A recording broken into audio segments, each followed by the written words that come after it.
Kadrun memang paling lihai melakukan cuci otak, provokasi terhadap masyarakat di media sosial. Seperti yang disampaikan oleh Ustaz Kadrun ini, namanya Ustaz Andri, yang juga jenggotnya serampangan, sama serampangannya cara berpikirnya. Yang berkuasa di pemerintahan siapa? Kan bukan hijau, artinya bukan umat Islam, ya kan? Merah. Yang mampu mengendalikan Polri, TNI, Hakim, Jaksa, KPK dan siapa? Bukan umat Islam. Yang bikin undang-undang siapa? Yang korupsi, EKTP, masing-masing berapa itu? 500.000 US dollar. Siapa yang korupsi Jiwasraya, BLBI, Bank Senturi? Siapa yang korupsi dana bansos 100 triliun? Itu kan merah. Bendaharanya PDIP. Nah sekarang bendahara PDIP Maming itu kan tokoh PDIP, jadi bendaharanya PBNU. Itu yang korupsi juga. Terus siapa yang bikin kebijakan? Yang bunuh anggota TNI dan Polri di Papua? Yang mengendalikan media siapa? Yang punya dan membayar buzzer-buzzer rupiah itu siapa? Yang bikin gaduh negara itu siapa? Yang bikin hutang negara itu siapa? Yang jual aset BUMN itu siapa? Yang membunuh 6 anggota FPI itu siapa? Yang membunuh Kabinda di Papua itu siapa? Yang jual pulau siapa? Yang menjual Indosat itu Bude. Ya. Yang sering menghina, menista agama Islam itu siapa? Yang mengizinkan masuknya tenaga kerja asing Cina itu siapa? Tapi kenapa selalu umat Islam yang dituduh, yang dijadikan kambing hitam? Kenapa kok umat Islam? Jadi ini framing media.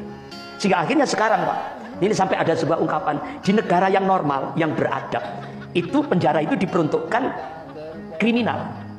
Nah sekarang enggak loh di Indonesia Pak. Penjara itu banyak dipenuhi ulama, ustadz. Sekarang, kalau dulu zaman Pak Harto, penjara banyak dipenuhi oleh PKI, ya kan? Kriminal, narkoba, dan sebagainya, dan sebagainya. Sekarang enggak. Penjara dipenuhi oleh ustadz-ustadz, aktivis. Jadi ini berarti negara rusak, bahkan abnormal. Yang waras tidak boleh mengalah terhadap mereka para penculik agama yang menjadikan agama sebagai alat politik. Assalamualaikum warahmatullahi wabarakatuh. Om Swastiastu, Namo Buddhaya, salam kebajikan. Kembali bersama Tolang 9 dari Butapan Talupi, Kabupaten Bulukumba, Provinsi Sulawesi Selatan. Ada cuplikan video di awal itu merupakan salah satu Ustaz Kadrun HTI yang kali ini kembali melakukan glorifikasi terhadap isu-isu korupsi di negara kita. Dan menganggap bahwa semua yang melakukan itu adalah partai merah ya. Tentu kalau bicara partai merah, orientasinya ini pasti larinya ke PDIP. Terkesan bahwa apa yang disampaikan oleh Ustaz Kucluk si Andri ini benar. Tetapi kemudian kalau kita telah lebih dalam, sesungguhnya yang dia mau lakukan ini adalah pembusukan dan pengalihan isu. Terhadap apa? Terhadap organisasinya yang hari ini dibukukan oleh negara, yang hari ini dianggap terlarang oleh negara. Dia menganggap bahwa pembekuan terhadap ormas HTI dan FPI itu adalah bagian daripada kerja negara memusuhi agama Islam. Itu kan kesesatannya di situ. Jadi pengantarnya bagus. Saya kira kita sama, tidak ada orang di dunia ini atau di Indonesia ini sederhananya yang menyukai yang namanya korupsi. Cuma kemudian kalau korupsi itu diglorifikasi hanya pada satu titik identitas, misalnya ke kelompok merah, itu juga tidak fair. Karena yang namanya korupsi itu dari dulu ada, termasuk di zaman Soeharto yang paling banyak. Cuma di sana tidak ketahuan. Nanti belakangan di era Jokowi ketahuan bahwa banyak dana-dana negara yang dijadikan aset oleh keluarga Soeharto, yang hari ini sudah mulai disita kembali oleh negara. Atau misalnya di zaman SBY, jelas-jelas siapa yang korupsi di sana. Tidak perlu lagi kita bahas terlalu mendalam. Tapi kenapa hanya satu yang di-framing? Seolah-olah korupsi yang terjadi di negara ini hanya dilakukan oleh PDIP. Ini kan sesuatu ujaran kebencian yang saya kira sangat biadab. Kenapa tidak menyebut misalnya korupsi sapi yang dilakukan oleh ketua PKS di masa lalu? Nah itu.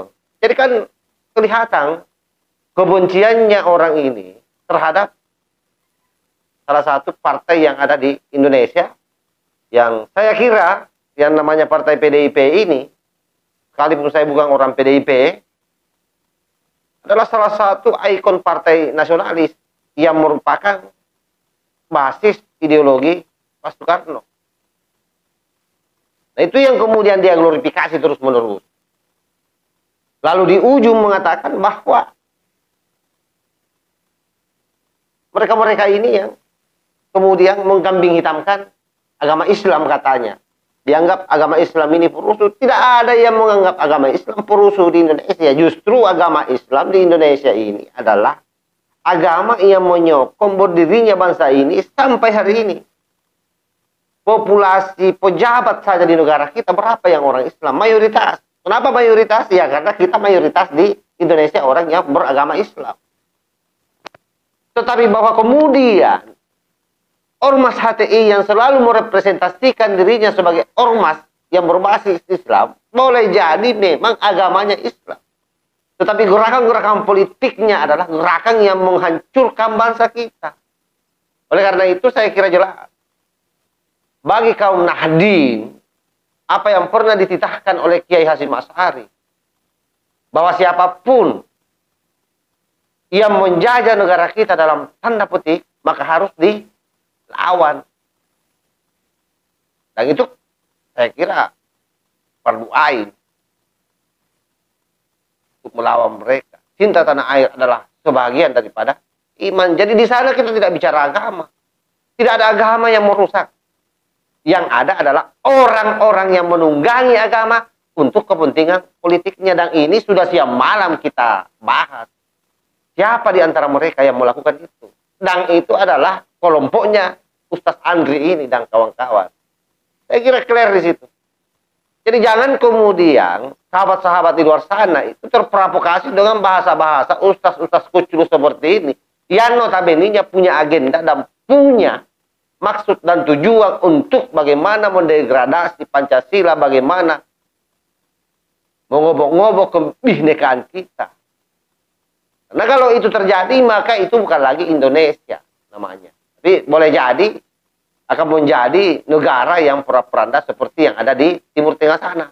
Oleh karena itu, kita semua ini mesti harus bahu-membahu terus-menerus menyuarakan ini. Mengkanter narasi-narasi sesat para ustaz-ustaz kadrun, ustaz-ustaz yang hanya berkedok jubah agama, tetapi betapa busuk rencananya untuk bangsa dan negara kita. Dan satu hal yang menjadi catatan penting, ketika dia mencoba menggiring opini bahwa kebijakan negara kita yang kemudian mengorbankan TNI Polri yang ada di Papua,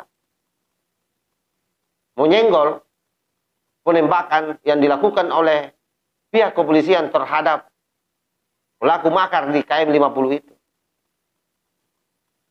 Dan mencoba lagi mengglorifikasi bahwa siapa pemerintah, ya kelompok merah. Lalu kenapa tentara dan polisi seolah-olah dia bela di situ? Karena orang-orang HTI berpikir mau merebut negara ini. Dan yang bisa dia pergunakan adalah tentara dan TNI sebagai alat untuk melakukan kudeta. Oleh karena itu selalu dia tampil seolah-olah membela polisi dan tentara. Makanya dulu Gus Islah pernah memaparkan bahwa di negara kita ini ada sekitar 9.000-an dan 23.000 Polri yang terpapar yang namanya paham radikal. 9.300 TNI yang terpapar paham radikal. Alhamdulillah itu semua sudah teridentifikasi dengan baik dan sebagian dari mereka memilih mundur. Yang lebih baik mundurlah daripada menjadi duri dalam daging. Nah ini kerjaan mereka semua ini. Menghasut.